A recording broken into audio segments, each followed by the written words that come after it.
Ladies and gentlemen, welcome. My name is Marvin Schiff. I'm the president of the Toronto Workmen Circle Foundation, the sponsor of today's program. And as such, it's my honor to welcome you to this, our annual commemoration of the Warsaw Ghetto Uprising, on this, the 79th anniversary of that epic event. It was April 1943, the first night of Pesach, but many of the Jews in the Warsaw Ghetto were not celebrating Seder. Instead, they were at battle stations, no doubt trembling with a mixture of dread and excitement as they trained guns on places where they expected soon to see Nazi soldiers pouring into the ghetto on a murderous mission to destroy it and its inhabitants. Suddenly, a gunshot shattered the stillness of the evening, and a German soldier fell, the first casualty of the Warsaw Ghetto Uprising against the inhabitants' brutal Nazi overlords. For the Jews, it was the beginning of a valiant fight for their culture, their freedom, their very lives, an epic war that would become known as one of the most heroic in human history, but sadly, one that the Jews, poorly armed and greatly outnumbered, knew from the start they could not hope to win, and indeed, one they lost, paying a terrible price in Jewish lives. And so, every year at about this time, we gather to pay tribute to the people of the Warsaw Ghetto, to mark their incredibly courageous uprising, and to acknowledge their last appeal to Jews around the world. Remember us, they urged. Let our departure from the world in ashes and smoke not be in vain. And with commemorations such as this, we seek to honor their appeal. That is, we do remember. But is remembrance in itself enough? Clearly it's not, for anti-Semitism continues to thrive and show its ugly face ever more openly, widely around the world. So we must do more, so that next year, or at least perhaps in the years shortly to come, we can come together to celebrate the heroes of the uprising, not just for their sacrifice, but for what they inspired us to do to defeat anti-Semitism, and indeed all such isms. Ladies and gentlemen, a tribute to the heroes of the Warsaw Ghetto Uprising.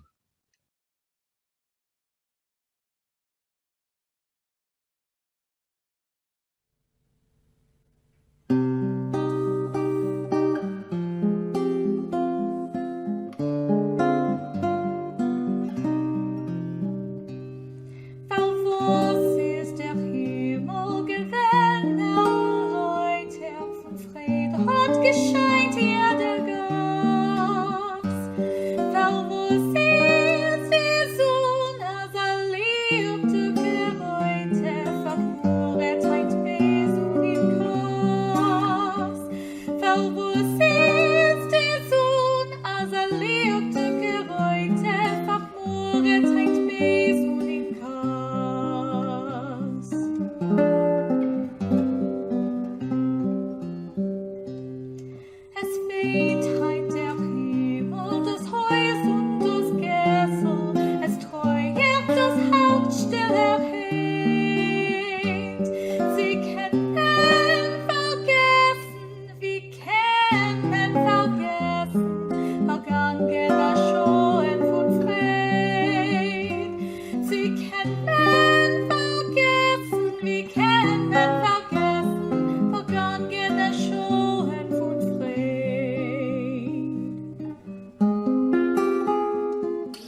Elne Kommes, Heint ist Jahrzeit.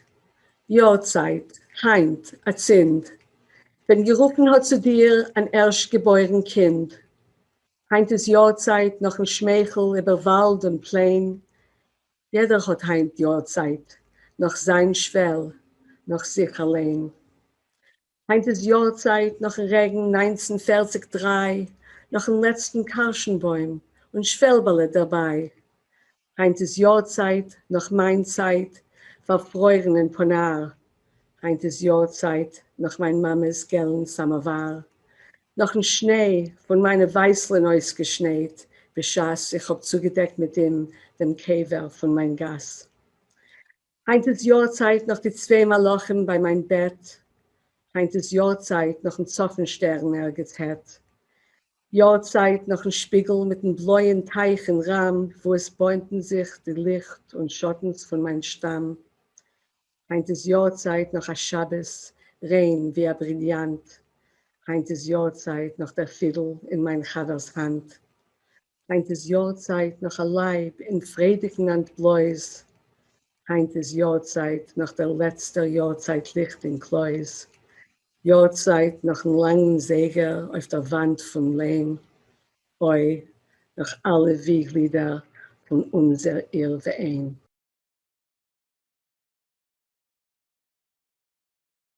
Today is Yahrzeit. God of vengeance, today is Yahrzeit, now. Today we mourn the day you were summoned by your firstborn. Today we mourn a smile which covered meadow and wood. Today each of us mourns ourselves, our home, our neighborhood. Today I mourn the rain in 1943, the last little swallow in the nearby cherry tree. Today I mark my time frozen in Pinar. Today I remember my mother's yellow samovar. The snow, which the whites of my eyes have shed, and which now covered my street, now the grave of my dead. Today I mourn the 2 angels by my bed. Today I mourn the North Star somewhere overhead. I mourn the mirror with its lake blue frame, where bathe the light and shadows of my roots, my name. Today I mourn a Sabbath, pristine and grand. Today I mourn the fiddle in my comrade's hand. Today I mourn a body, naked, live, and free, and the Churchill's last candle lit in memory. It's Yahrzeit for the tall clock on the whitewashed wall, and for every lullaby of our generations all.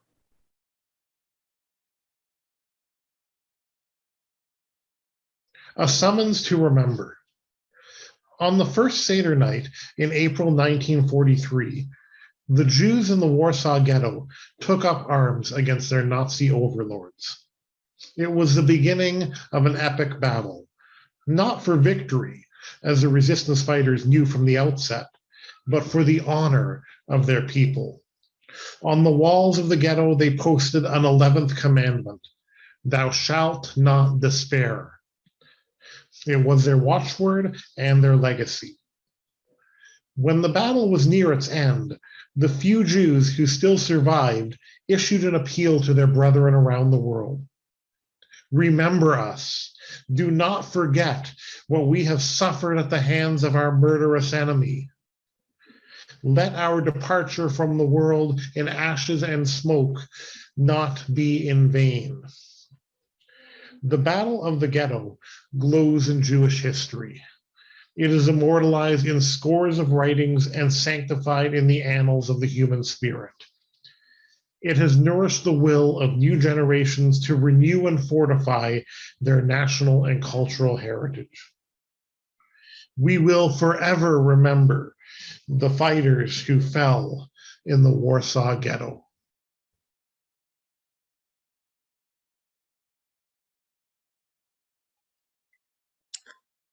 Sing. Wie kann ich singen, als die Welt es mir wiest?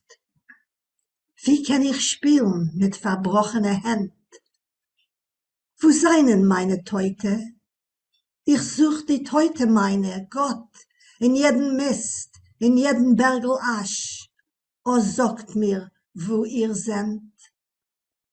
Schreit raus von jedem Samt, von unter jeden Stein, von alle Stäuben schreit, von alle Flammen, von jeden Räuch.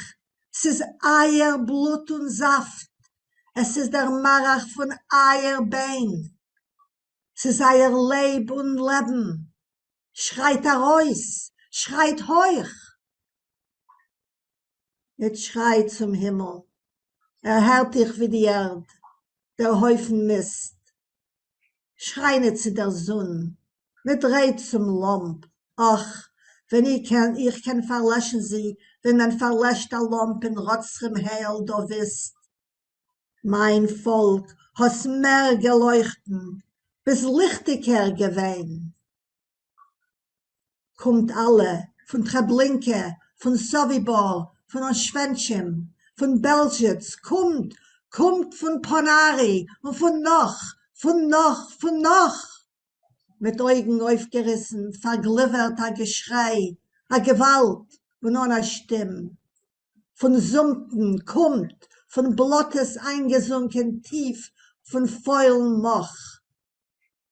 Kommt, getrickente, zermollene, zerribbene, kommt, stellt sich aus in a Karahod, a Roda Größen herum mir, ein größer Reif. Seht es, Bobes, Mammes mit Kinderlachen Scheuß, kommt, Beiner Jiddische von Proschkes, von Stücklach Seif. Weißt mir, beweist sich alle mir, kommt alle, kommt, ich will euch alle sehen, ich will euch angucken, ich will auf mein Volk, mein Ausgehargeten, guckt an, stumm, verstummt. Und ich will singen, ja, Herr die Harf, ich spiel.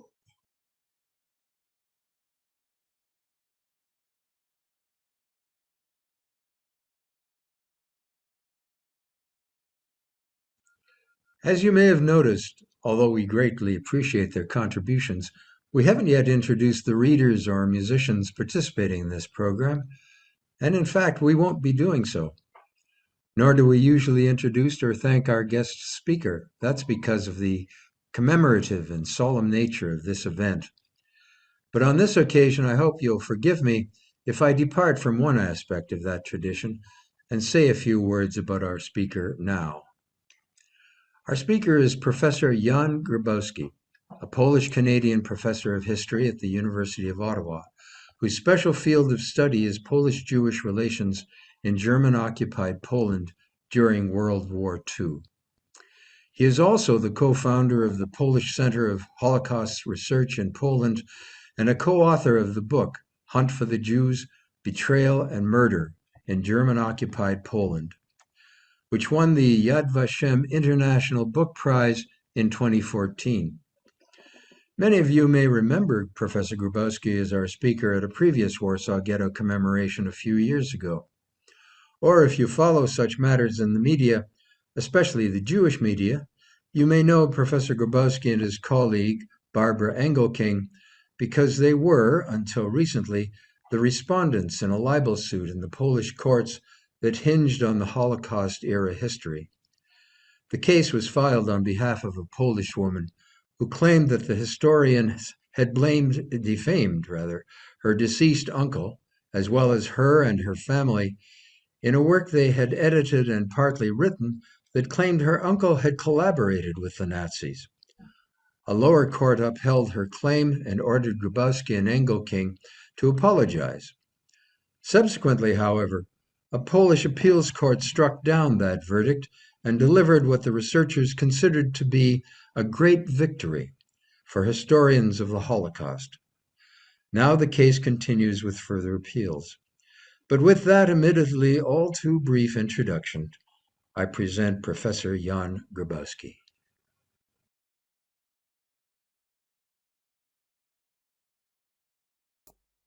It's a great privilege for me to be able to share some of my thoughts today, and I still remember so fondly our meeting in Toronto when I had a chance to talk to you all.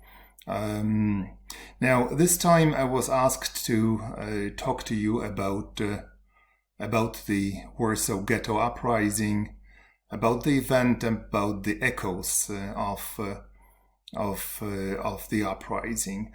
Now, most of you are familiar with the history of the uprising. Nevertheless, I will share a few details with you. So, as most of you know, by mid-summer 1942, the Germans decided to liquidate the largest ghetto in occupied Europe, the largest Jewish community in Europe, namely the Warsaw Ghetto. Now, the decision has been taken sometime earlier, and Warsaw Ghetto was not the first one to be liquidated. Already in the spring, early spring, more precisely in March 1942, the ghetto of Lublin has been liquidated. The Jews of Lwów have been delivered to the extermination site at Bełżec. So the Jews of Warsaw knew that horrifying news coming from the east spelled doom. However, there was expectation, or rather there was hope, that Warsaw, due to its size, would escape the fate of smaller locations in the east. Many people deluded themselves that what happened in Lublin, however horrifying it can be, it was restricted to that particular location. Now, these hopes or illusions came to a crushing halt on July 22nd, 1942, when close to 1,000 heavily armed policemen, soldiers, led by one Hermann Höfle, one of the henchmen working for Odilo Globocznik, the SS general responsible for Aktion Reinhardt, or the liquidation of Polish Jews, of the genocide which was unfolding, arrived in Warsaw. Now, they arrived in Warsaw on July 21st. On July 22nd, the so-called Großaktion Warschau, or the Great Action, Great Liquidation Action in the Warsaw Ghetto begun. So, as you know, in the course of next 2 months, close to 2 months, some 300,000 Jews of Warsaw have been dragged out of their flats, apartments, houses, marched to Umschlagplatz, to an area from which they were later deported in death trains straight to the death camp at Treblinka. Now, in the course of these weeks, Jews of Warsaw lived unspeakable horrors. And the German objective was actually to, through the sheer scale of terror, to frighten, to scare Jews into compliance, into some kind of surrender. Now, in the course of Großaktion Warschau, many young Jewish fighters, people who already belonged to underground organizations, pleaded with Jewish leadership to do something. However, Jewish leadership was not committed to an idea of desperate, suicidal, armed, or simply desperate, unarmed struggle. There was still hope that people deported to the east, perhaps they really were sent to work, as the Germans claimed. Now, these illusions were no longer a possibility after early August, when first refugees from Treblinka who survived the death camp, such as Nowodworsky and some other people, who escaped from Treblinka, usually in wagons, empty wagons with clothing, coming back from the death camp to various sorting sites outside. So they managed to flee Treblinka, having seen what was going on, and they arrived after many horrific events. They arrived in Warsaw to share their knowledge with the Jewish leadership. Some of them were deposited, listened to by members of Onek Shabbat, people close to Emanuel Ringelblum, such as Rachel Auerbach, who collected evidence, who made notes, and who passed on the horrifying truth. Now, it was too late to stop the Grosse Action. In September, at the end of September, the Warsaw Ghetto has been transformed into something that we call Rest Ghetto or Remnant Ghetto, basically a slave labor camp, which held about 30,000 so-called legals, people who had documents, who could prove that they were working in so-called shops or manufacturers producing items for the Germans, and perhaps 20,000 illegals, or people who had no right to remain alive, who were hiding, basically. Now, this ghetto was a ghetto without former leadership. The old leadership has been either deported to their deaths, or as Adam Czerniaków, the former head of the Jewish Council, committed suicide. The new leadership, the new Jewish Council, had no authority whatsoever, and more in the fall of 1942, the relative power in the ghetto, was transferred into the hands of underground Jewish fighting organizations such as Żob, Żydowska Organizacja Bojowa, Jewish Fighting Organization, or the ZZW, the Jewish Military Union, closely associated with revisionist Zionist movement. Now, these new leaders, the leaders of these underground organizations, most of all the Jewish Fighting Organization, Job, people like Mordechai Anielewicz, very young people who had really nothing more to lose, and whose idea now of struggle was to make a desperate gesture without any hope of victory, to sell, as they said, to sell their lives dearly and to inflict hurt on the Germans. So Itzhak Zuckerman, one of the leaders of Job, who was actually stationed on the so-called Aryan side shortly before the uprising broke out, in order to negotiate or to with Polish population, with Polish leaders outside the ghetto, such as Marek Edelman, the leader of Bund, young people who had no more illusions, of what was expecting them. Now, in the course of these last months of 1942, the Job and the ZZW decided to desperately seek weapons and some kind of support outside, on the other side of the wall. Now, here they run into considerable problems linking up with Polish underground leadership was not easy. Once certain links, contacts have been established, there was little to show for it. Now, in the eyes of the Polish underground, Jewish rebellion or assisting Jewish rebels carried risks and was rather or highly unpopular. Why? Well, for one, the Jews were perceived among the Polish society as agents of Bolshevism.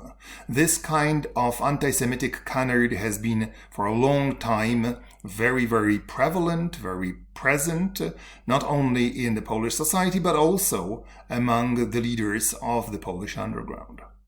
Now, second, Bolsheviks or communists in Russia being seen as equally dangerous threat to Polish sovereignty and nation as the Nazis. Second thing is that in late 1942, one has to remember the Germans were still, despite certain reversals, they were still very much at the peak of their strength and power. They were uncontested masters of European continent. In the summer of 1942, they had this tremendous push to the Caucasus on the Volga.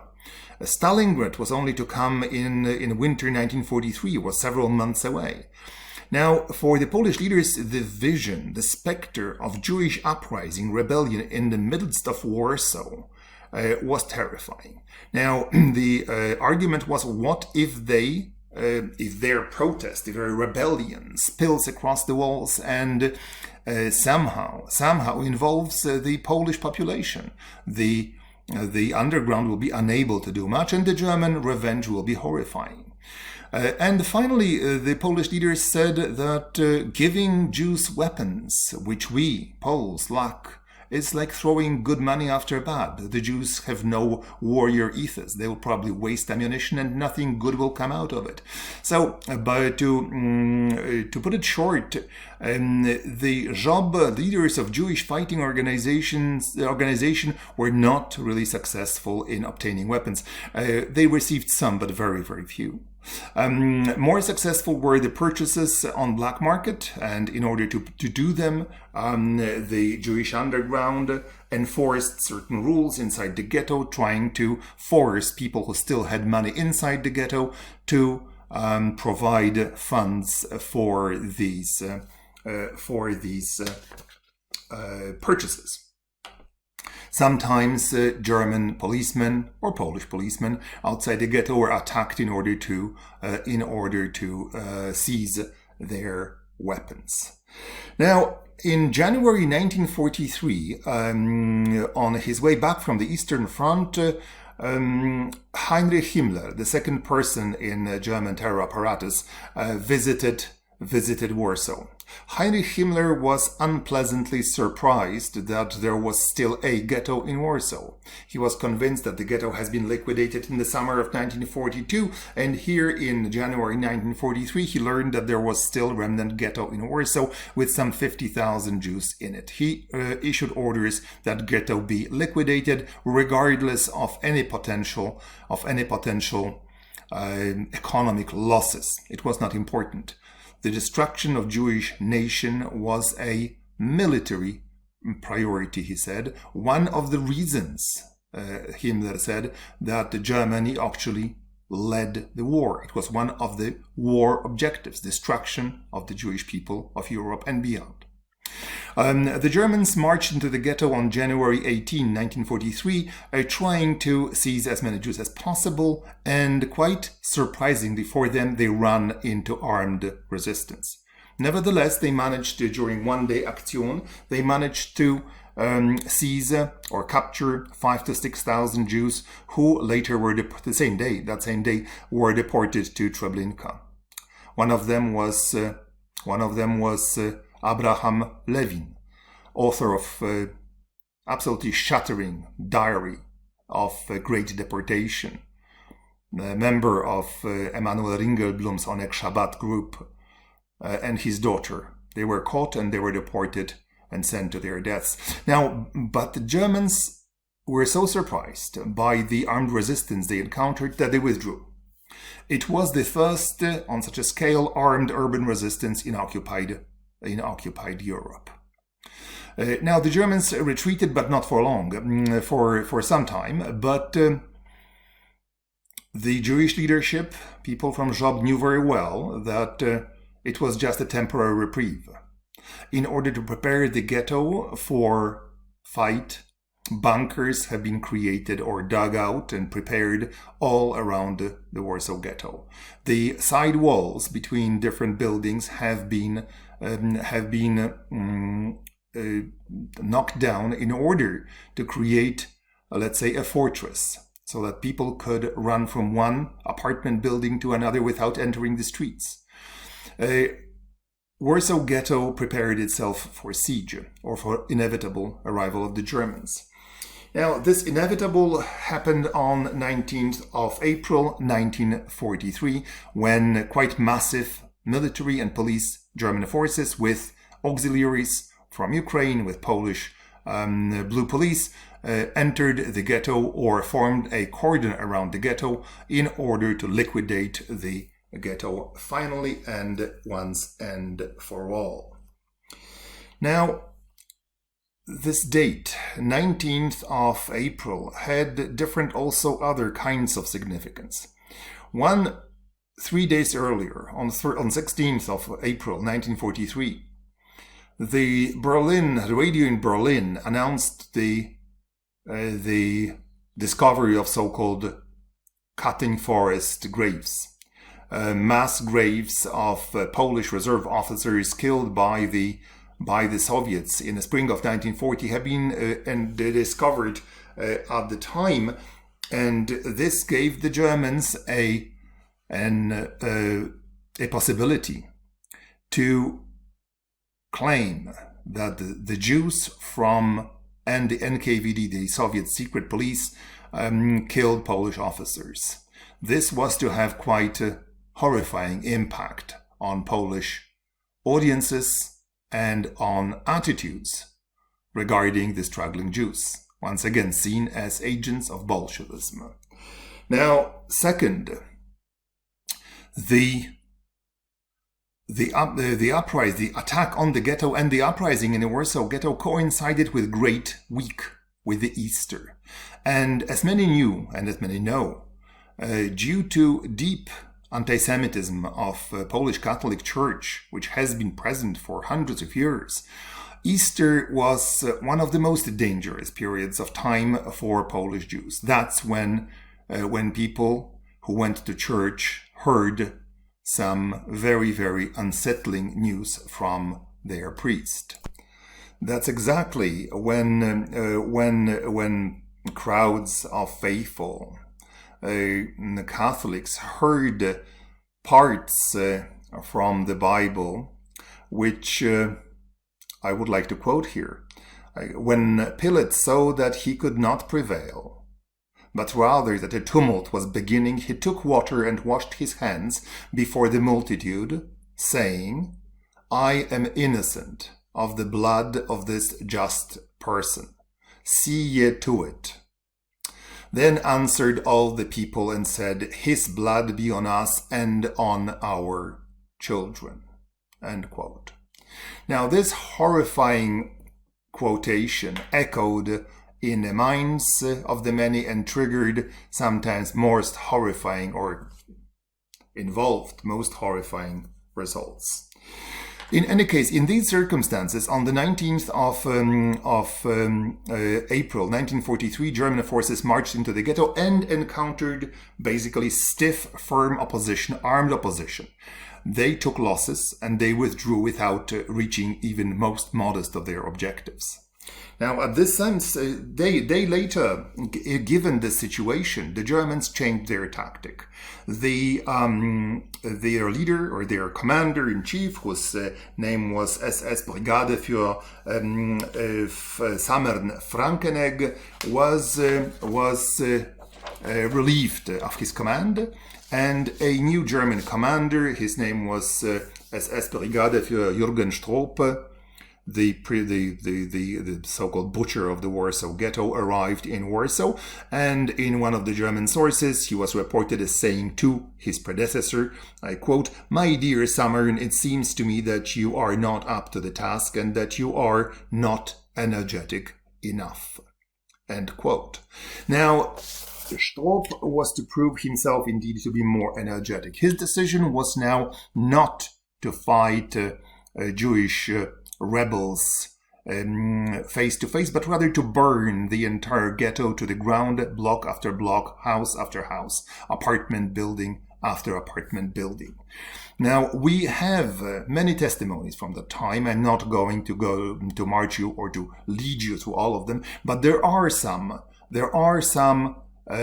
pieces of evidence preserved from that time which I would like to share with you. The underground leadership of the Jewish fighting organization decided to appeal to the outside world. Outside world meant most of all the Aryan side, Polish non-Jewish society outside the walls. Here you see a leaflet which has been distributed outside of the ghetto, dated in the ghetto on the 23rd of April 1943, and this is a desperate plea for help addressed to the Poles. In the title you can see Poles, citizens, the soldiers of freedom. Basically a desperate appeal to find some kind of echo on the Aryan side. Now there were, one has to say, some attempts to bring help to the fighting ghetto. Few skirmishes outside the walls, which cost Polish underground several dead, were occurred, but without any tangible, let's say, result, without any major impact on the strategy of the Germans and on the situation of the Jewish fighters. While some appeals went outside, other appeals, equally desperate appeals, were directed at the Jews inside the ghetto. Here you have one of these leaflets that were distributed inside the ghetto shortly after uprising began. In this uneven type print, as you can see here, typed message, you can read Żydzi, Jews. The occupier decided to the second act of our destruction. Take axes, knives in your hands, barricade yourself inside your homes, let them conquer you that way. The only chance for saving yourself is a struggle. Do fight. So these were the kinds of information messages being distributed. Now, the uprising, as everyone knew, was doomed. It was a question of time. It was a question not of any inflicting even huge damage. It was simply to make a horrifying, terrible statement to the world. We are dying. And usually what we see and what you see in photographic evidence from the time is a number of photographs taken by the Germans, mostly somehow mobilized by Stroop and included in his famous report that Warsaw Ghetto exists no more. Now, I would like, however, to show you a couple of photographs which have been taken not by the Germans. Now, what you see here are photographs, shots taken by Polish observers from, you could not take photographs, of course, the death penalty was applied in these cases. What you see here are blurred images of columns of Jews herded by heavily armed Germans to the Umschlagplatz. People normally taken out from the bunkers, from under the burning houses. So here you see some of these photos, last photos of people who were soon marched to the Umschlagplatz, most of whom were delivered to Majdanek concentration and extermination camp. Others were deported later on to slave labor camps, and many were delivered to Treblinka for immediate death. So once again, heavy German equipment and desperate crowd of Jewish civilians. Now, the Jewish tragedy played itself out in front of 1 million strong Polish capital, 1 million people who in a variety of ways had to react. They could not help, sometimes they did not want to help. In any case, the dense, as you can see, clouds of smoke have been seen in the entire city and the area inside. You can see here people going to work. Actually, on one side of the wall, people are dying. On the other side of the wall, people are trying to lead a life under occupation, nevertheless life. And here what you see is the famous or infamous carousel. As I mentioned before, the uprising in the Warsaw Ghetto occurred during Easter. That was later on the time of celebration. And at the same time, one of the famous Polish poets, later Nobel Prize winner Czesław Miłosz, was in Warsaw.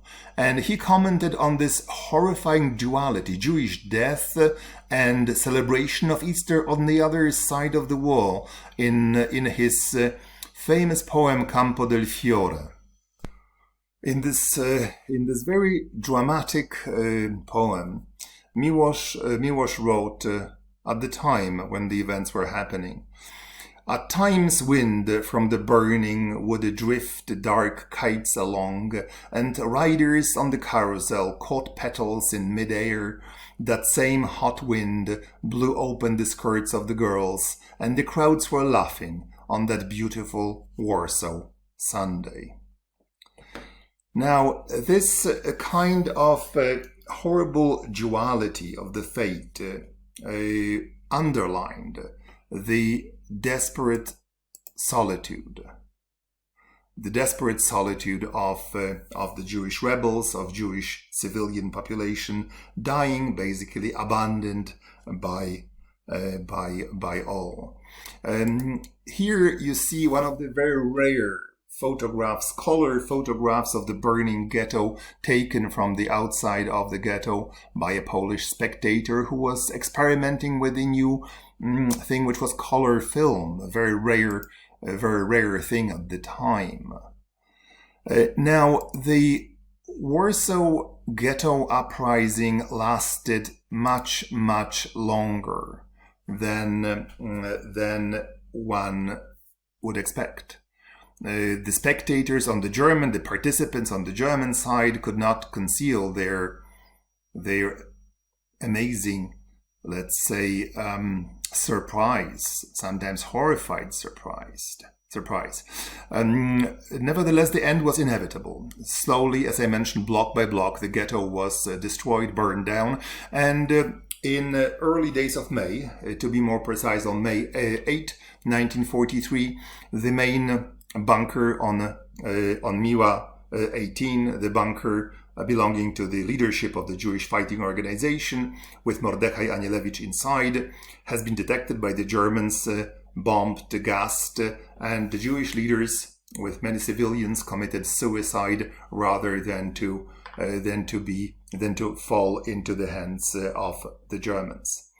Now, by May 16, Stroop decided that the uprising has been finally crushed after nearly 1 month of struggle, something unprecedented in the history of World War II.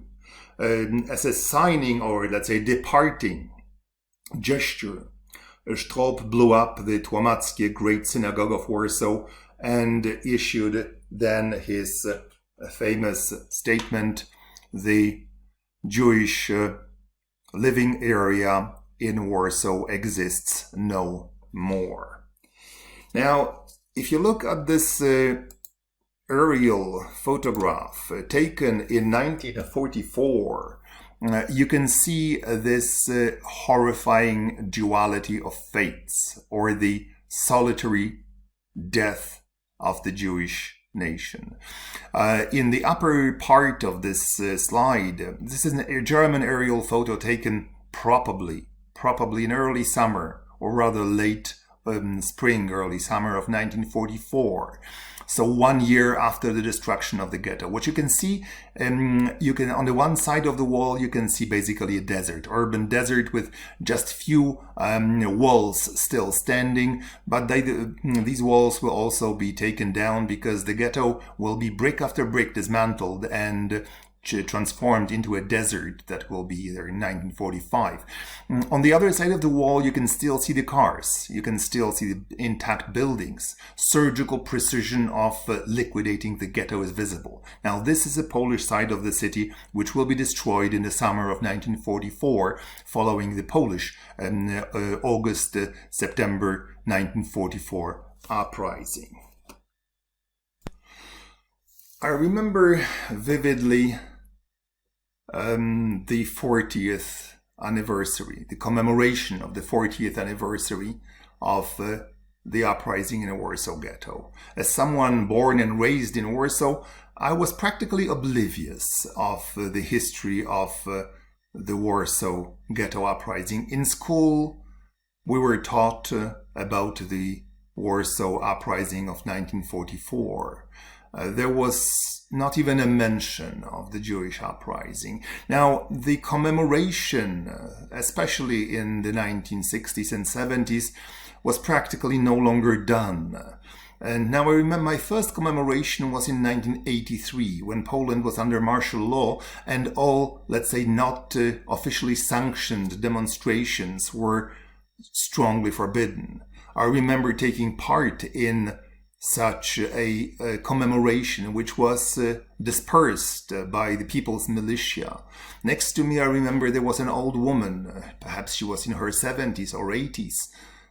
She was crying, actually, seeing the rows of militia, heavily armed militia, and one of them, a few of them, were shouting, "Jews, go back to Israel," and she started to weep. She could not control the weeping. She must have seen people in uniform in the same location 40 years before. Now, starting in 1980s, the commemoration of the Warsaw Ghetto Uprising in Poland started to acquire new face. It was dedicated by the authorities to some kind of Polish-Jewish Friendship Act, which didn't have much grounding in reality, but which played out well to international and national audiences. This commemoration has acquired new energy in the 21st century. Now, 4 years ago, I wrote in Toronto Globe and Mail an article about this issue. And I would like to quote just a few sentences from the article, which unfortunately lost nothing of its, let's say, importance over the last 4 years. And here I quote: "What is forgotten in the midst of these controversies is the simple fact that close to 3 million Polish Jews who found themselves under the German occupation perished. An ancient nation, rich in its own language, traditions, history, disappeared together with 98% of its members. And this, and not a nationalist feel-good narrative, not feeding one's national ego, is the most important message that should be heard while commemorating the 75th anniversary of Polish Jews' last stand." What I wrote 4 years ago, I think still applies, very much applies today. While thinking of the heroic sacrifice and the huge tragedy of Jewish rebels and civilians in Warsaw Ghetto, we need to reflect on human condition, on human bravery, and we need to remember that the Jews of Warsaw, as most of the Jews of Europe, died alone. Thank you.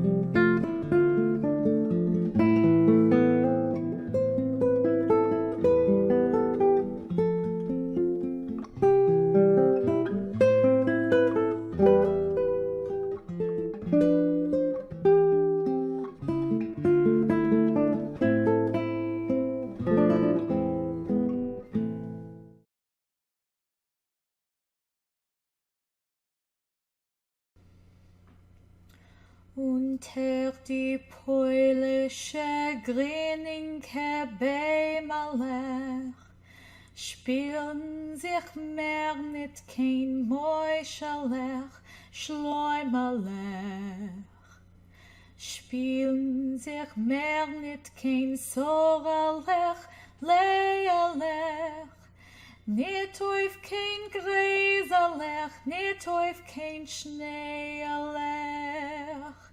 Schilchen scheun mehr nicht die jiddische Stiemelech, von die Kundesimlech, Motterlech, Schiemerlech, mit die zerkrellte, zidrappete Zurerlech, von dem Beweisen, von der ihm und Gwurerlech.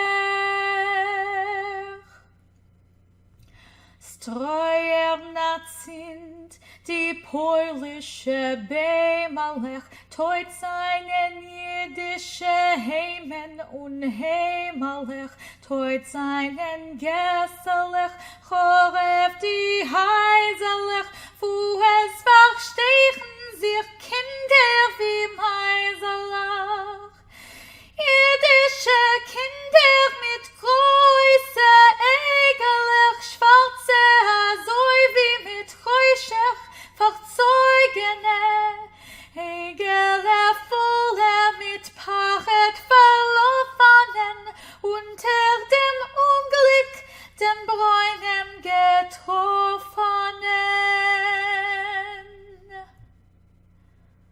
Unter die polnische Grinninke Beimalech spielten sich mehr nicht kein Mäuscherlech, Schleumerlech. Spielten sich mehr nicht kein Sorgerlech, Leerlech. Nicht auf kein Gräserlech, nicht auf kein Schneeerlech.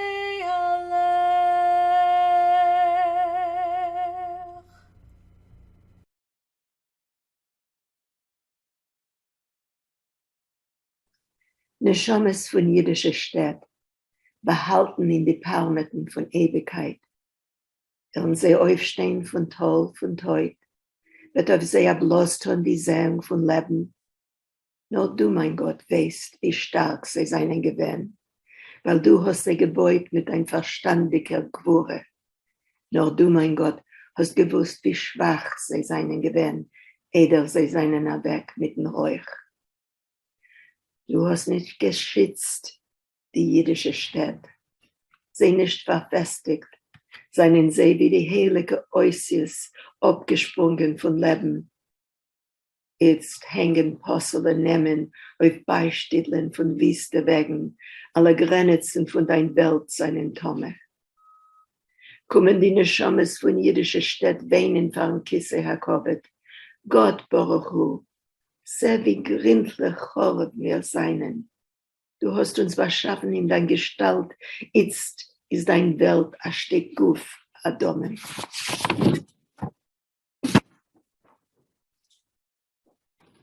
Die Getzflecker klingen jetzt die Namen von Städt.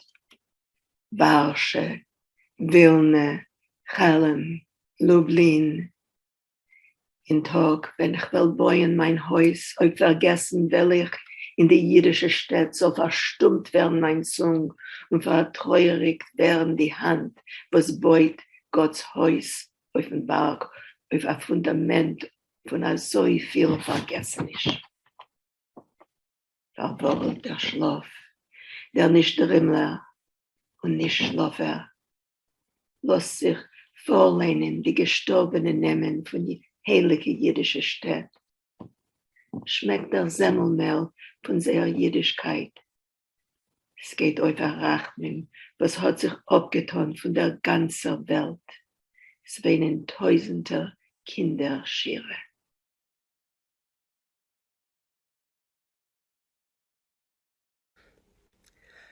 Alto Ziegelbein was elected to the Warsaw City Council in 1927. During the first months of Nazi occupation in Poland, he was a key figure in the underground resistance movement in Warsaw. The movement asked him to go to Europe and America and tell the world what was happening to the Jews of Poland. But in Brussels, the audiences were shocked and could not conceive such atrocities. In London, he joined the Polish parliament in exile. He searched in vain to shatter the indifference of the world. He addressed a series of mass rallies at the invitation of the British Labour Party. He wrote directly to President Roosevelt and Prime Minister Churchill. He met with the editors of the London Times and New York Times. But even as the Nazis were liquidating the Warsaw Ghetto, attention was not paid. This is his final testament. I cannot be silent. I cannot live while remnants of the Jewish people of Poland, of whom I am the representative, are perishing. My comrades in the Warsaw Ghetto took weapons in their hands on that last heroic impulse. It was not my destiny to die there together with them, but I belong to them and to their mass graves. By my death, I wish to express my strongest protest against the inactivity with which the world is looking on and permitting the extermination of my people.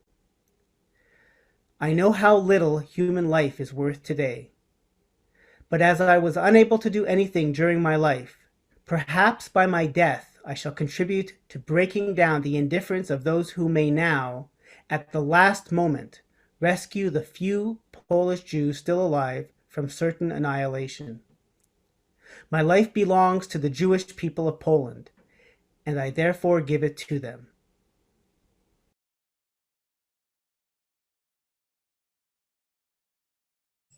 When was it sealed?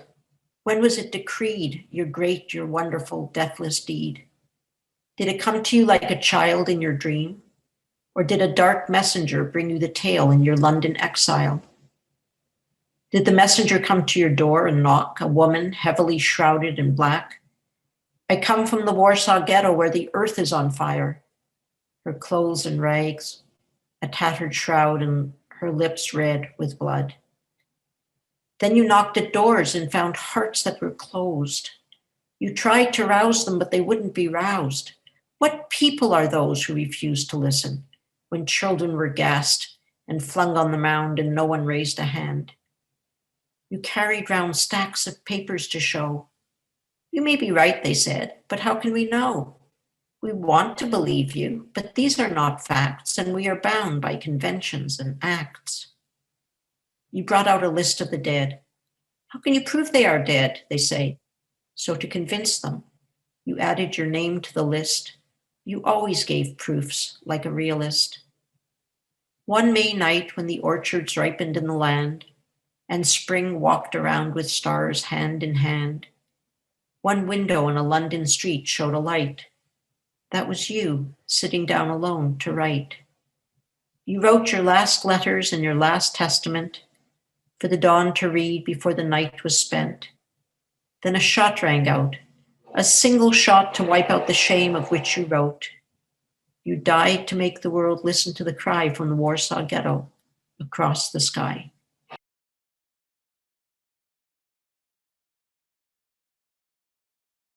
Es zieht sich durch endlose Deures und zieht, der gewaltige Völkergeschläg. Es zittert das Schlachtfeld mir unter die Tritt, ich gehe mir als weiter mein Weg. Durch Samt und durch Derner, durch Stein und durch Bein, ich gehe und ich will noch ausgehen. Ich hab mit den Sotten Hamaschkes allein geschlossen an ewigen Bund. Das Feuer, es soll mich nicht brennen. Das Wasser, es soll mich nicht schlingen. Der Spie soll mich stechen nicht kennen. Die Keul soll zurück von mir springen. Ich fühl, ich bin stärker von allen Jesuren, von menschlicher Bösheit und Streit, und stärker von Wasser, von Feuer, von Sturm, und stärker a vielu von Zeit. Es seien von mir durch die tausende Jahren die Maluches die Gräste gegangen verloren, die Völker die stärkste vertilgt geworden, und Weltstädte zerackert in Salz. Und riesige Berg seinen lang schon zerschotten, und ewige Wälder zerfeult und zertrotten, und mächtige Felsen zerweicht und zerknotten. Ich leb und gedeih noch als, Ich leb und ich will noch als leben durch tausende Jahren von Streit. Ich will noch als leben und kämpfen und streben und Temp ist der Zorn von der Zeit.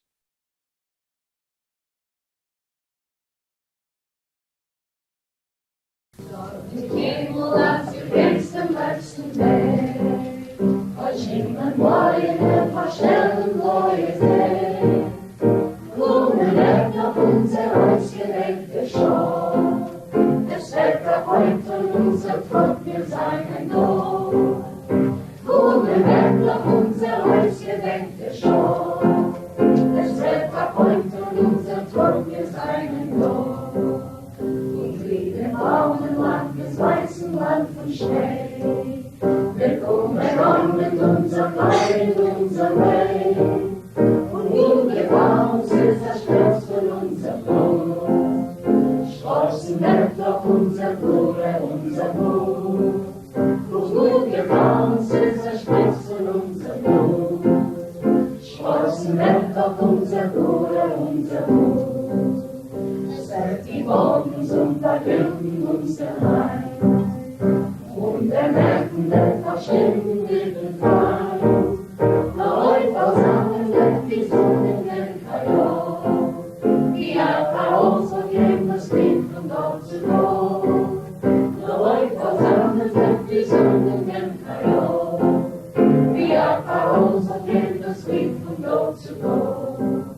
Das Lied geschrieben ist mit Blut und nicht mit Wein. Es ist nicht ein Leben ohne Freude, Leute frei. Das Wort kommt zwischen Frauen mit Gewinn. Das Lied gesungen nimmt Vergangenes in die Hände. Das Wort kommt zwischen Frauen mit Gewinn. Das Lied gesungen nimmt Vergangenes in die Hände. Das soll nicht mehr als du gehst den letzten Weg. Von Stimmen meine verschnellen neue Fälle. Trugen wird noch unser Haus gedenkte Schau. Es wird auch heute von unser Volk, wir seinen Lob. Trugen wird